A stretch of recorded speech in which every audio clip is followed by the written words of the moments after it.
Recently, we welcomed a new EV to the family. My parents picked up a shooting star gray Hyundai Ioniq 5. It's a limited edition color and very difficult to get. My dad is definitely going to be getting more looks than me in my performance Model Y. This video doesn't do justice with how phenomenal this color looks in real life. I don't know who's more excited about it, me or my dad.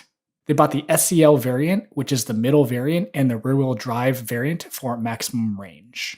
The rear-wheel drive variant boasts 303 miles of range, combined city and street. For those who care, the single electric motor has 168 kilowatts of power, converted to horsepower that's 225 horsepower, and 350 nanometers, which is converted to 250 foot-pounds of torque. It does 0 to 60 in 7.4 seconds, which isn't super impressive, but I'm not expecting it to be since it's not a performance car. It does have a little kick off the line and enough to get you by cars on the freeway if you need. The battery pack is 77.4 kilowatt hours, which will get you an EPA almost 4 miles a kilowatt hour, which is on par with the long-range Model Y and actually better than my performance. One impressive thing about the battery architecture of this car is that it boasts an 800-volt architecture. This means that you can charge the car faster than your Tesla. Hyundai says that it can charge from 10% to 80% in 18 minutes on a 350 kilowatt charger, which is available through Electrify America. That's 212 miles in 18 minutes, which is super impressive.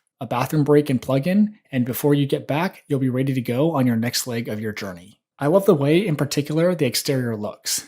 I really like the accents on the car in the front and the back, but more specifically on the side with the unique crease. The angle crease adds a whole nother dimension to the car. The rectangular LED headlights are also a really cool feature that I haven't seen on many cars.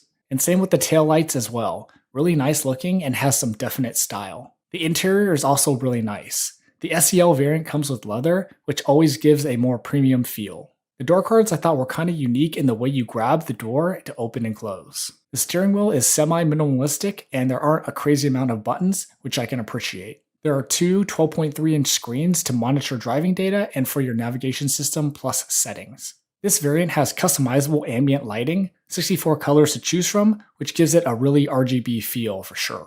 This specific variant can be yours for an MSRP of $48,500, which isn't bad at all for an EV that has over 300 miles of range. Markup will vary depending on how hard you hunt. Overall, it's a great car, super stylish, and has a good amount of range for the masses. I'm happy to welcome another EV into the family that's as cool as this one.